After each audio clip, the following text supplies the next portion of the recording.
नमस्कार। तपोभूमि पाठशाला में आपका स्वागत है। श्रृंखला की पिछली वीडियो में हमने उत्तराखंड का सिनेमा, लोक संगीत और कला का विस्तृत अध्ययन किया था। आज की इस महत्वपूर्ण वीडियो में हम विस्तार से चर्चा करेंगे उत्तराखंड खेल खिलाड़ी, स्टेडियम व प्रमुख खेल पुरस्कार के बारे में। परीक्षाओं के नजरिए से देखें तो उत्तराखंड में खेलों का ढांचा समझना बहुत जरूरी है और इसकी शुरुआत वर्ष 2001 से कर सकते हैं, जब देहरादून में खेल अकादमी की स्थापना हुई थी। बिल्कुल, मतलब ये एक अहम कदम था जिसने राज्य में खेल गतिविधियों को एक नई और व्यवस्थित दिशा दी, जिससे युवा प्रतिभाओं को मंच मिल सके। और इसी सिलसिले में उसी साल 13 अगस्त 2001 को क्षेत्रीय एवं जिला स्तर पर खेल उन्नयन हेतु बाकायदा खेल विभाग की स्थापना कर दी गई। सही कहा। और परीक्षा के लिए ये याद रखना जरूरी है कि इसका गठन खेलों को जमीनी स्तर तक पहुंचाने के लिए किया गया था। इसके आधिकारिक ढांचे की बात करें तो इसका नाम खेल निदेशालय उत्तराखंड है और इसका मुख्यालय देहरादून में है। यही निदेशालय पूरे राज्य की खेल नीतियों को लागू करने और प्रशासन चलाने का मुख्य केंद्र है। और इसके उद्देश्यों में खिलाड़ियों को प्रोत्साहन, खेल संरचना विकास और जिला स्तर पर प्रतिभा खोज शामिल है। जी, इन्हीं उद्देश्यों पर काम करते हुए दूरस्थ क्षेत्रों से भी होनहार खिलाड़ियों को निखारा जाता है। तो प्रशासनिक ढांचे के बाद राज्य के खेलों की बात करें तो उत्तराखंड का प्राचीन खेल बागबट्टी है। बिल्कुल, ये पारंपरिक बागबट्टी खेल राज्य की सांस्कृतिक और ऐतिहासिक धरोहर का एक बहुत महत्वपूर्ण हिस्सा है। वहीं आधुनिक खेलों में राज्य खेल फुटबॉल है, जिसे 11 अगस्त 2011 को घोषित किया गया था। इस आधिकारिक घोषणा के बाद से ही उत्तराखंड में फुटबॉल के विकास पर अधिक जोर दिया जाने लगा। फुटबॉल की बात है तो इससे जुड़े संगठनों को जानना भी जरूरी है, जैसे कि DDSA, जिसका पूरा नाम देहरादून डिस्ट्रिक्ट स्पोर्ट्स एसोसिएशन है। हाँ, यह एसोसिएशन जिला स्तर पर खेल प्रशासन को संभालने वाली एक बहुत ही महत्वपूर्ण इकाई है। इस DDSA की स्थापना 1937 में हुई थी और इसका संबंध मुख्य रूप से फुटबॉल से है। इतने दशकों से यह संगठन राज्य में फुटबॉल के विकास और प्रचार प्रसार से निरंतर जुड़ा हुआ है। अब क्रिकेट की तरफ रुख करें तो एक बड़ा दिन 13 अगस्त 2019 था, जब उत्तराखंड को BCCI की पूर्ण सदस्यता मिली और राज्य की रणजी टीम बनी। ये सदस्यता मिलना बहुत बड़ी बात थी। इसने उत्तराखंड के क्रिकेट खिलाड़ियों के लिए राष्ट्रीय स्तर का मार्ग खोल दिया। और ये तथ्य भी महत्वपूर्ण है कि प्रथम रणजी टीम के कप्तान रजत भाटिया थे। जी, रजत भाटिया के अनुभवी नेतृत्व में ही उत्तराखंड की टीम ने रणजी में एक मजबूत शुरुआत की थी। इसके संस्थापक अध्यक्ष हीरा सिंह बिष्ट और सचिव महिम वर्मा थे, जो BCCI उपाध्यक्ष भी रह चुके हैं। इन दोनों पदाधिकारियों का राज्य में एक व्यवस्थित क्रिकेट संरचना खड़ी करने में बहुत बड़ा योगदान रहा है। खेल प्रतिभाओं को निखारने वाले स्थानों में महाराणा प्रताप स्पोर्ट्स कॉलेज रायपुर, देहरादून में स्थित है। ये स्पोर्ट्स कॉलेज राज्य के उभरते हुए खिलाड़ियों के लिए एक बहुत ही प्रमुख आवासीय खेल संस्थान है। इस कॉलेज की स्थापना 1993 में हुई थी और ये राज्य का प्रमुख खेल प्रशिक्षण केंद्र है। यहाँ विभिन्न खेलों से जुड़े एथलीटों को उच्च स्तरीय प्रशिक्षण देकर प्रतियोगिताओं के लिए तैयार किया जाता है। इसी तरह एक और महत्वपूर्ण परिसर अगस्त्यमुनि स्पोर्ट्स कॉम्प्लेक्स है, जो अगस्त्यमुनि में ही स्थित है। पर्वतीय क्षेत्र में स्थित ये परिसर स्थानीय खिलाड़ियों को आवश्यक खेल ढांचा उपलब्ध कराता है। फुटबॉल प्रशिक्षण के लिए Baichung Bhutia football school Clement town, Dehradun में स्थित है और इसकी स्थापना 2011 में हुई थी। महान फुटबॉलर के नाम पर बना ये संस्थान युवा प्रतिभाओं को तकनीकी प्रशिक्षण देने का कार्य करता है। इसके अलावा देहरादून फुटबॉल अकेडमी यानी DFA की स्थापना भी 2011 में ही हुई थी। इस अकेडमी का मुख्य उद्देश्य भी देहरादून और आसपास छिपी फुटबॉल प्रतिभाओं को आगे बढ़ाना है। बड़े आयोजनों को देखें तो प्रथम दक्षिण एशियाई शीतकालीन सैफ खेल का आयोजन जनवरी 2011 में हुआ था। यह आयोजन उत्तराखंड के लिए एक अत्यंत महत्वपूर्ण उपलब्धि थी, क्योंकि ये एक प्रमुख अंतर्राष्ट्रीय प्रतियोगिता थी। इन शीतकालीन सैफ खेलों का आयोजन स्थल औली एवं देहरादून था और इसका शुभंकर भरल था। औली की बर्फबारी और देहरादून के मैदानों के बीच ये अंतर्राष्ट्रीय आयोजन सफलतापूर्वक संपन्न हुआ था। नीतियों की बात करें तो राज्य की पहली खेल नीति 16 जनवरी 2006 को लागू हुई थी। ये पहली खेल नीति खेलों के औपचारिक विकास के लिए उठाया गया एक बहुत महत्वपूर्ण कदम थी। इसके बाद राज्य की संशोधित खेल नीति वर्ष 2015 में आई। बदलती जरूरतों और चुनौतियों को ध्यान में रखते हुए ही पुरानी नीति में ये बदलाव किए गए थे। और नई खेल नीति 2021 को मुख्यमंत्री पुष्कर सिंह धामी द्वारा स्वीकृति मिली। ये आधुनिक खेल नीति पूरी तरह से खिलाड़ियों को बेहतर सुविधाएं और अधिक प्रोत्साहन देने पर केंद्रित है। इसी नई नीति में ओलंपिक खेलों में स्वर्ण पदक जीतने पर 2 करोड़ रुपए की पुरस्कार राशि तय की गई है। इतनी बड़ी धनराशि खिलाड़ियों को ओलंपिक जैसे वैश्विक मंच पर उत्कृष्ट प्रदर्शन के लिए बहुत प्रेरित करती है। वहीं ओलंपिक में रजत पदक के लिए 1.5 करोड़ रुपए की पुरस्कार राशि निर्धारित की गई है। रजत पदक विजेताओं की कड़ी मेहनत का सम्मान राज्य सरकार द्वारा इस आर्थिक सहायता के रूप में किया जाता है। इसके साथ ही ओलंपिक खेलों में कांस्य पदक जीतने पर 1 करोड़ रुपए की राशि दी जाती है। यह नीति सुनिश्चित करती है कि ओलंपिक पदक जीतने वाले हर एथलीट को उचित आर्थिक सम्मान मिले। अंतर्राष्ट्रीय प्रतियोगिताओं में स्वर्ण पदक जीतने के लिए 30 लाख रुपए की पुरस्कार राशि का प्रावधान है। विश्व स्तर की अन्य प्रतियोगिताओं में देश का मान बढ़ाने वाले खिलाड़ियों को भी इसका लाभ मिलता है। और इन्हीं अंतर्राष्ट्रीय प्रतियोगिताओं में रजत पदक जीतने वालों को 20 लाख रुपए की पुरस्कार राशि दी जाती है। इस आर्थिक सम्मान से खिलाड़ियों का मनोबल ऊंचा रहता है और वे लगातार अच्छा प्रदर्शन करते हैं। इसी क्रम में अंतर्राष्ट्रीय स्तर पर कांस्य पदक जीतने के लिए 15 लाख रुपए की सम्मान राशि तय की गई है। यह नगद पुरस्कार खिलाड़ियों के कठिन परिश्रम का एक बहुत ही महत्वपूर्ण आर्थिक प्रतिफल है। योजनाओं पर नजर डालें तो मुख्यमंत्री खिलाड़ी प्रोत्साहन योजना की शुरुआत अगस्त 2022 में हुई और औपचारिक शुभारंभ 29 अगस्त 2023 को हुआ। ये योजना एकदम जमीनी स्तर पर युवा खेल प्रतिभाओं को आर्थिक सहायता देने के उद्देश्य से शुरू की गई थी। इस योजना का आयु वर्ग 14 से 23 वर्ष निर्धारित किया गया है। यह आयु सीमा मुख्य रूप से उन खिलाड़ियों पर केंद्रित है जो करियर के सबसे अहम पड़ाव पर होते हैं। चयन प्रक्रिया में प्रत्येक जनपद से 100 बालक और 100 बालिकाएं चुनी जाती हैं। इस प्रक्रिया से यह सुनिश्चित होता है कि हर जिले से होनहार खिलाड़ियों को आगे बढ़ने का बराबर मौका मिले। राज्य स्तर पर कुल 1300 बालक और 1300 बालिकाएं यानी कुल 2600 खिलाड़ियों का चयन होता है। इतनी बड़ी संख्या में चयन होने से राज्य की उभरती हुई खेल प्रतिभाएं एक सशक्त मंच पर आ जाती हैं। इसमें 8 से 14 वर्ष के लिए छात्रवृत्ति योजना की राशि 1500 रुपए प्रति माह रखी गई है। छोटे उम्र के बच्चों को यह धनराशि उनकी खेल यात्रा की शुरुआत में मदद के लिए प्रदान की जाती है। और जो खिलाड़ी 14 से 23 वर्ष के वर्ग में आते हैं उनके लिए छात्रवृत्ति राशि 2300 रुपए प्रति माह है। बड़ी खिलाड़ियों की डाइट और अभ्यास के बढ़ते खर्चों को ध्यान में रखकर ये थोड़ी अधिक धनराशि दी जाती है। छात्रवृत्ति के अलावा खेल उपकरण के लिए 10,000 रुपए वार्षिक दिए जाते हैं। इस सहायता से खिलाड़ी अपने खेलों से जुड़ा हर जरूरी सामान बिना किसी आर्थिक दबाव के खरीद सकते हैं। स्टेडियमों की बात करें तो राजीव गांधी अंतर्राष्ट्रीय क्रिकेट स्टेडियम रायपुर, देहरादून में है, जिसकी क्षमता 25,000 है। यह स्टेडियम उत्तराखंड का सबसे बड़ा और आधुनिक सुविधाओं से सुसज्जित क्रिकेट मैदान है। इसका उद्घाटन 16 दिसंबर 2016 को हुआ और ये अफगानिस्तान क्रिकेट बोर्ड का होम ग्राउंड रहा है। किसी अन्य देश की टीम द्वारा ऐसे होम ग्राउंड बनाना राज्य के खेल इतिहास की एक बड़ी उपलब्धि रही है। इंदिरा गांधी अंतर्राष्ट्रीय क्रिकेट स्टेडियम हल्द्वानी में है, जिसका उद्घाटन 18 दिसंबर 2016 को हुआ। कुमाऊं क्षेत्र में स्थित यह बेहतरीन स्टेडियम उस इलाके में खेल ढांचे को मजबूत आधार प्रदान करता है।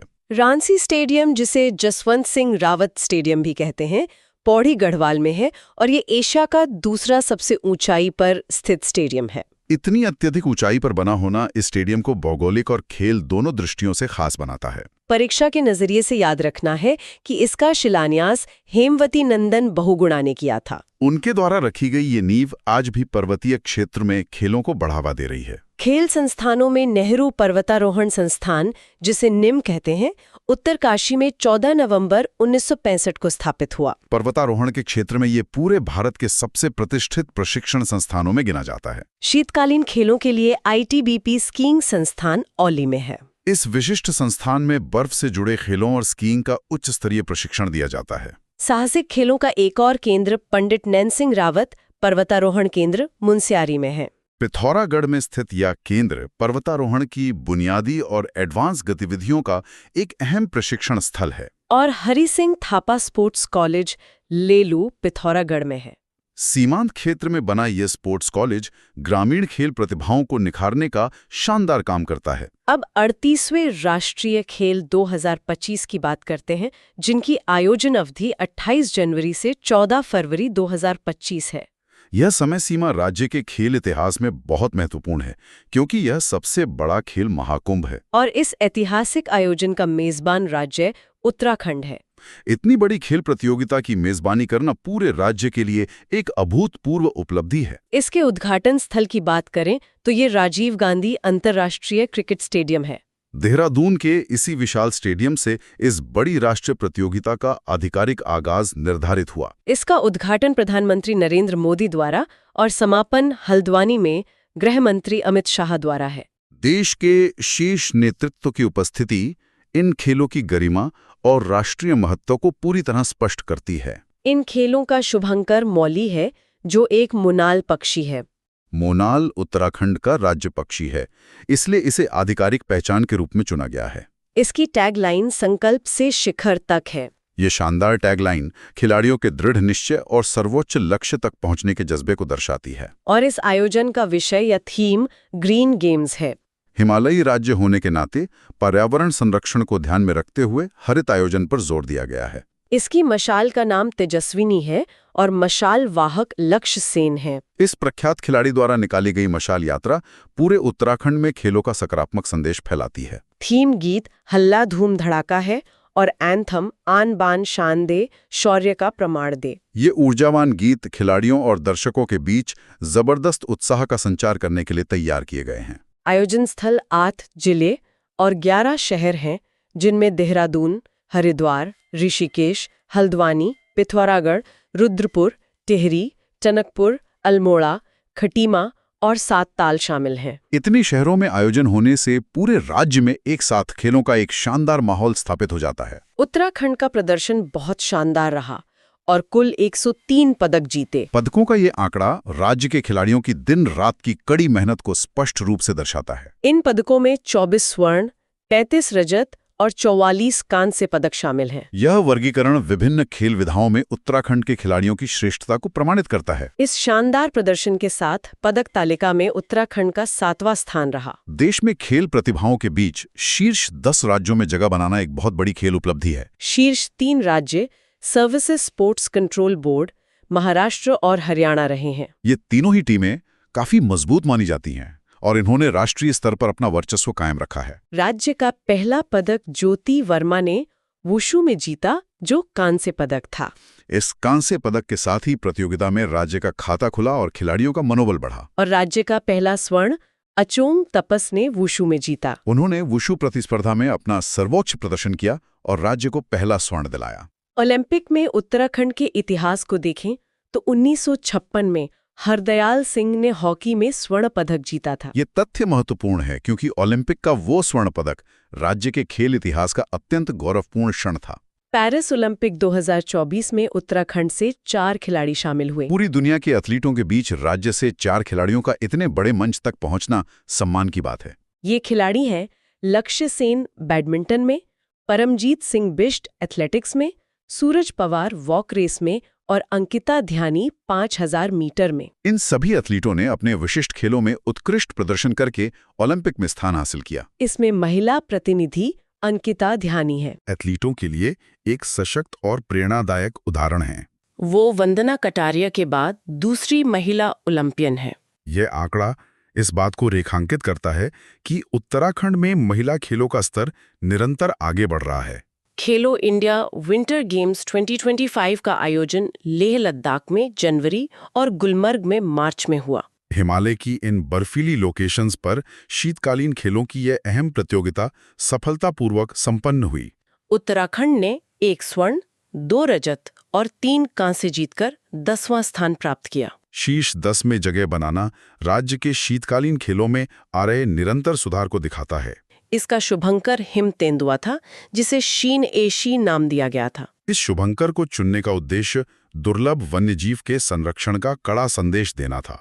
प्रमुख विजेताओं में मेनका गुंजाल ने स्वर्ण और मयंक डिमरी ने कांस्य पदक जीता है। इन शानदार खिलाड़ियों के बेहतरीन प्रदर्शन ने शीतकालीन खेलों के मंच पर उत्तराखंड का नाम रोशन किया। क्रिकेट के प्रमुख खिलाड़ियों में ऋषभ पंत 2021 में ब्रांड एम्बेसडर बने। उनकी आक्रामक खेल भावना का उपयोग युवाओं को खेलों के प्रति प्रेरित करने के लिए किया गया। महेंद्र सिंह धोनी कमूल निवास व्याली अल्मोड़ा है। भारतीय क्रिकेट के पूर्व कप्तान के इस पैतृक जुड़ाव पर उत्तराखंड के लोगों को हमेशा गर्व रहा है। एकता बिष्ट पहली महिला अंतर्राष्ट्रीय क्रिकेटर है। उन्होंने शानदार प्रदर्शन से भारतीय टीम में जगह बनाकर अन्य लड़कियों के लिए राह खोल दी है। स्नेह राणा भारतीय महिला टीम में शामिल हैं। एक बेहतरीन ऑलराउंडर के रूप में उनका प्रदर्शन भारतीय टीम के बहुत काम आया है। उन्मुक्त चंद अंडर 19 के कप्तान रहे हैं। ये याद रखना महत्वपूर्ण है कि उन्मुक्त चंद के नेतृत्व में ही भारत ने अंडर 19 विश्व कप जीता था। बैडमिंटन की बात करें तो लक्ष्य सेन अल्मोड़ा जिले से हैं। इसी पर्वतीय शहर से निकलकर उन्होंने बैडमिंटन के अंतर्राष्ट्रीय पटल तक का शानदार सफर तय किया है। वो थॉमस कप 2022 विजेता टीम के सदस्य रहे हैं।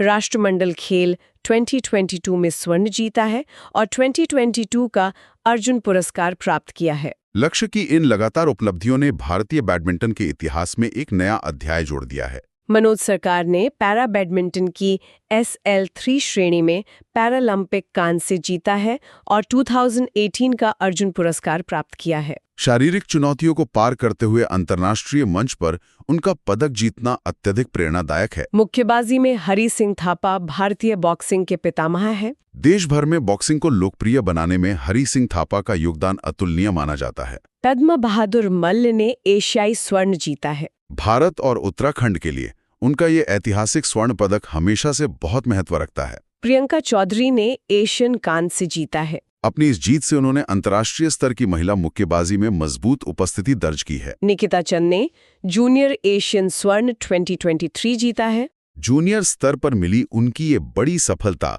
इस खेल के उज्जवल भविष्य की ओर इशारा करती है। निशानेबाजी में जसपाल राणा का जन्म टिहरी में हुआ।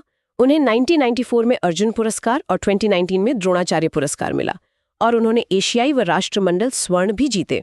एक सफल खिलाड़ी से लेकर बेहतरीन कोच तक की उनकी ये यात्रा बेहद शानदार रही है। अभिनव बिंद्रा ने 2008 बीजिंग ओलंपिक में स्वर्ण जीता, 2000 में अर्जुन और 2002 में खेल रत्न प्राप्त किया। उनका ओलंपिक स्वर्ण पदक भारत के व्यक्तिगत स्पर्धा के इतिहास का एक ऐतिहासिक क्षण था। हॉकी में वंदना कटारिया ने 2021 ओलंपिक में हैट्रिक लगाई। ओलंपिक इतिहास में किसी भारतीय महिला खिलाड़ी द्वारा यह कारनामा पहली बार किया गया था।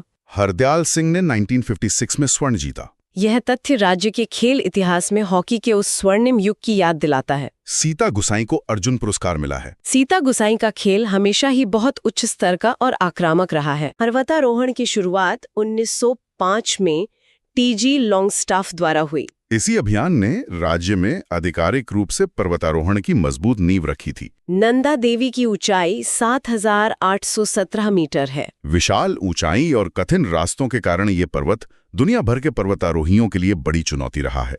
1936 में ओडल व टिलमन ने सफल आरोहण किया। पर्वतारोहण के क्षेत्र में इसे ही नंदा देवी चोटी का पहला और आधिकारिक सफल आरोहण माना जाता है।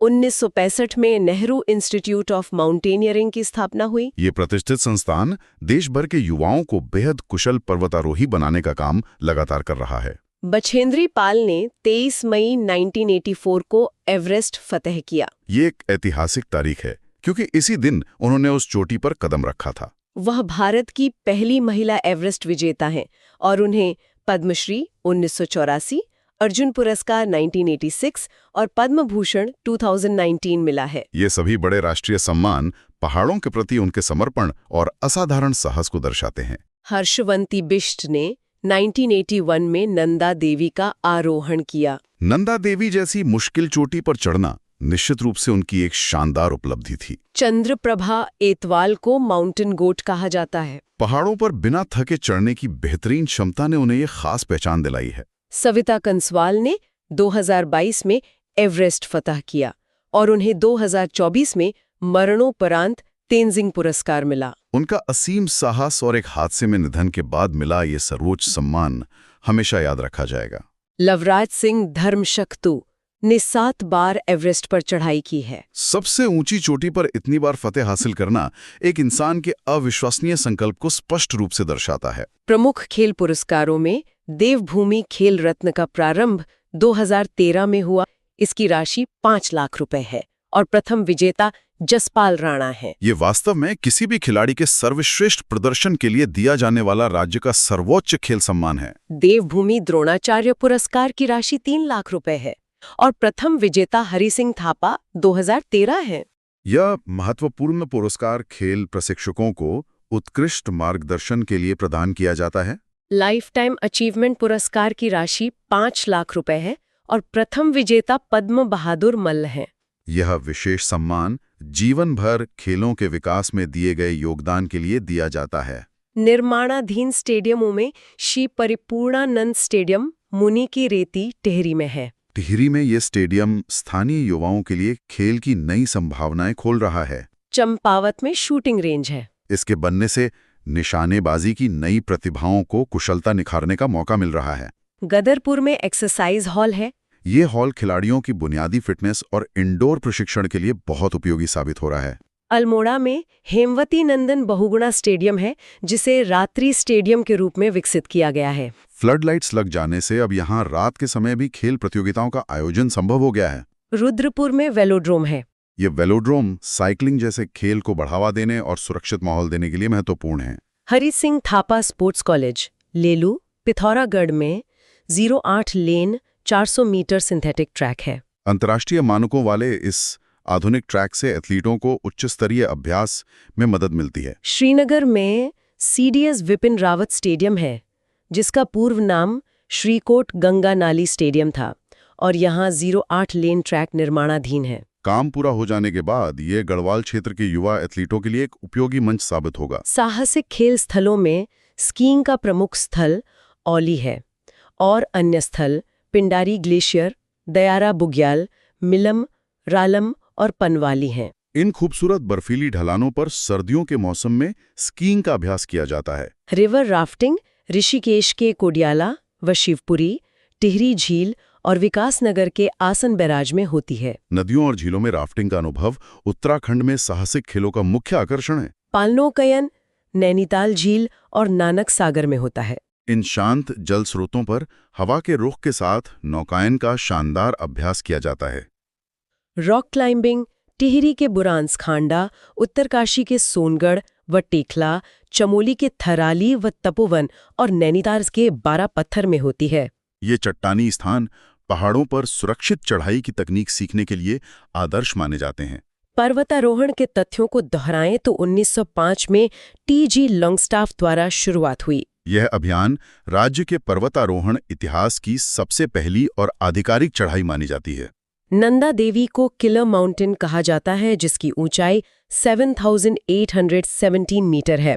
यह डरावना नाम इसकी अत्यंत खतरनाक भौगोलिक संरचना के कारण मिला है। 1936 में ओडल व टिलमन ने सफल आरोहण किया। उन पर्वतारोहियों का वो प्रयास उस दौर की तकनीक को देखते हुए साहसिक घटना थी। 1953 में एडमंड हिलेरी व तेंजिंग नॉर्गे द्वारा एवरेस्ट फतह किया गया। यह पर्वतारोहण इतिहास का सबसे बड़ा क्षण था, जिसने युवाओं को प्रेरित किया। 1965 में NIM की स्थापना हुई। इस प्रतिष्ठित संस्थान ने भारत को कई विश्व स्तरीय पर्वतारोही दिए हैं। 2018 में उत्तराखंड को सर्वश्रेष्ठ साहसिक पर्यटन पुरस्कार मिला। राष्ट्रीय स्तर पर मिला ये पुरस्कार राज्य के साहसिक पर्यटन की सफलता को प्रमाणित करता है। बछेंद्री पाल ने 23 मई 1984 को एवरेस्ट फतह किया। वो भारत की पहली महिला एवरेस्ट विजेता हैं और पद्मश्री 1984, अर्जुन 1986 और पद्म भूषण 2019 मिला। उनके ये सभी सम्मान पर्वतारोहण के क्षेत्र में उनके अप्रतिम योगदान की गवाही देते हैं। सविता कंसवाल ने 12 मई 2022 को एवरेस्ट और 16 दिनों में एवरेस्ट व मकालू फतह किया। 2024 में उन्हें मरणोपरांत तेंजिंग नॉर्गे अवार्ड मिला और 4 अक्टूबर 2022 को द्रौपदी का डंडा हिमस्खलन में उनका निधन हुआ। पहाड़ों पर उनकी ये दोहरी उपलब्धि जितनी असाधारण थी, हिमस्खलन में उनका असामयिक निधन उतना ही दुखद रहा। लवराज सिंह धर्मशक्तु ने 7 बार एवरेस्ट आरोहण किया। उन्हें पद्मश्री 2014 और तेंजिंग अवार्ड 2003 मिला।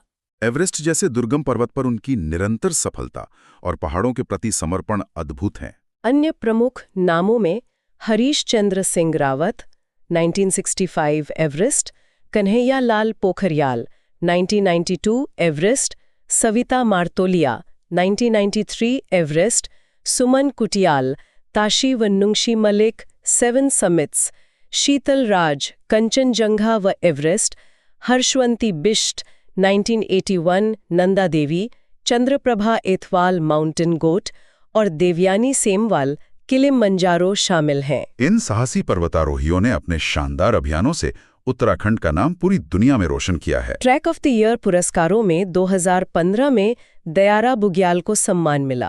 पर्यटन विभाग ने इस खूबसूरत स्थान को ट्रैकर्स के बीच लोकप्रिय बनाने का सफल प्रयास किया। 2016 में ब्राहीताल को ट्रैक ऑफ द ईयर मिला। इसके बाद ये शानताल साहसिक ट्रैकर्स के लिए एक बेहतरीन गंतव्य बन गया। 2017 में द्रोणगिरी पर्वत को मान्यता दी गई। द्रोणगिरी का ये रोमांचक मार्ग अपनी प्राकृतिक सुंदरता के कारण पर्यटकों को आकर्षित करने लगा। 2018 में नामिक ग्लेशियर को सम्मान प्रदान किया गया। ये बर्फीला रास्ता अपने अनूठे नज़ारों की वजह से प्रकृति प्रेमियों के लिए खास माना जाता है। 2019 में जखोल देवकियारा ट्रैक को चुना गया। ये विशिष्ट ट्रैक अपनी बेदाग प्राकृतिक छटा और रोमांच के लिए काफी जाना जाता है। 2020 में कुश कल्याण को ट्रैक ऑफ द ईयर घोषित किया गया। ये सुंदर बुग्यालों से होकर गुजरने वाला एक मनमोहक ट्रैकिंग मार्ग है। 2021 में भयोड़ी बुग्याल ने ये पुरस्कार जीता। यहाँ फैले मखमली घास के मैदान ट्रैकिंग के अनुभव को विशेष और यादगार बनाते हैं। 2022 में पिंडारी ग्लेशियर और बगजी बुग्याल को मिला। ये दोनों गंतव्य अपनी भौगोलिक विशेषताओं के कारण इस सम्मान के हकदार बने। 2023 में कण्वाश्रम रूट को सम्मान दिया गया। यह मार्ग ट्रैकिंग के साथ अपने प्राचीन और ऐतिहासिक महत्व के कारण भी खास है। 2024 में सर बडियार सरुताल ट्रैक को चुना गया है। ये नया और चुनौतीपूर्ण मार्ग साहसिक यात्रियों के बीच तेजी से पहचान बना रहा है। 2025 के लिए चिनाब वैली, गुलाबी कांठा और बनकटिया ग्लेशियर को ट्रैक ऑफ द ईयर घोषित किया गया है। इस फैसले से इन स्थानों को बढ़ावा मिलेगा, जिससे स्थानीय पर्यटन को नई ऊर्जा प्राप्त होगी। अन्य प्रमुख खिलाड़ियों में हरिदत्त कापड़ी को बास्केटबॉल के लिए अर्जुन पुरस्कार मिला है। ये प्रतिष्ठित सम्मान बास्केटबॉल के कोर्ट पर राज्य की उपस्थिति को मजबूत करता है। विशेष भृगुवंशी को बास्केटबॉल के लिए 2019 में अर्जुन पुरस्कार मिला। उन्होंने भारतीय टीम का नेतृत्व करते हुए अंतर्राष्ट्रीय मंचों पर बेहतरीन प्रदर्शन किया है। राहुल बिष्ट ने बॉडी बिल्डिंग में मिस्टर इंडिया का खिताब जीता है। बेहतरीन फिटनेस ने उन्हें देश भर में बड़ी राष्ट्रीय पहचान दिलाई है। भूमिका शर्मा ने मिस बॉडी बिल्डर का खिताब जीता है। महिला बॉडी बिल्डिंग जैसे चुनौतीपूर्ण क्षेत्र में यह एक अनूठी उपलब्धि है। सक्षम रौतेला शतरंज में IM यानी इंटरनेशनल मास्टर हैं। सूझबूझ भरी रणनीतियों ने उन्हें कम उम्र में इस अंतर्राष्ट्रीय स्तर तक पहुंचाया है। परिमार्जन नेगी शतरंज के ग्रैंड मास्टर है और 2010 में अर्जुन पुरस्कार मिला है। उन्होंने बहुत ही कम उम्र में शतरंज का ये प्रतिष्ठित मुकाम हासिल कर लिया था। सुरेंद्र सिंह वाल्दिया को नौकायन के लिए 1996 में अर्जुन पुरस्कार मिला। वाटर स्पोर्ट्स के क्षेत्र में यह पुरस्कार मिलना राज्य के लिए महत्वपूर्ण सम्मान है। गीता मंडराल में एथलेटिक्स में एशियन रजत पदक जीता है। ट्रैक पर उनके शानदार प्रदर्शन ने राज्य को ये अहम पदक दिलाया। मनोज सरकार को पैरा बैडमिंटन के लिए 2018 में अर्जुन पुरस्कार मिला। ये सम्मान उनकी असीम मेहनत और कभी हार न मानने वाले जज्बे का परिणाम था। वंदना कटारिया को 2021 में अर्जुन पुरस्कार मिला है। टोक्यो ओलंपिक में उनके बेहतरीन खेल ने इस राष्ट्रीय पुरस्कार को पूरी तरह सार्थक कर दिया। राज्य पुरस्कारों के संक्षेप सार में देवभूमि खेल रत्न का प्रारंभ 2013 में हुआ और राशि 5 लाख रुपए है। इसे ऐसे याद रखें कि ये खिलाड़ियों के सर्वश्रेष्ठ प्रदर्शन के लिए राज्य का सबसे बड़ा सम्मान है। देवभूमि द्रोणाचार्य का प्रारंभ 2013 में हुआ और राशि 3 लाख रुपए है। यह पुरस्कार खेल प्रशिक्षकों को उनके समर्पित मार्गदर्शन के लिए दिया जाता है। लाइफ टाइम अचीवमेंट का प्रारंभ 2013 में हुआ और राशि 5 लाख रुपए है। इस पुरस्कार का उद्देश्य खेल हस्तियों के जीवन भर के योगदान को मान्यता देना है। और हिमालय पुत्र या रत्न पुरस्कार का प्रारंभ 2022 में हुआ, जिसकी राशि 1 लाख रुपए है। यह पुरस्कार खेल संस्कृति और सर्वांगीण विकास को बढ़ावा देने वाले विशिष्ट व्यक्तियों के लिए शुरू किया गया है। तो इसी के साथ हमारी यह विस्तृत चर्चा पूरी होती है और हम छात्रों से विनम्र अनुरोध हमारे चैनल तपोभूमि पाठशाला को सब्सक्राइब करना न भूलें और हाँ, वीडियो को अपने दोस्तों के साथ जरूर साझा करें। मिलते हैं एक और नई वीडियो में। तब तक के लिए धन्यवाद।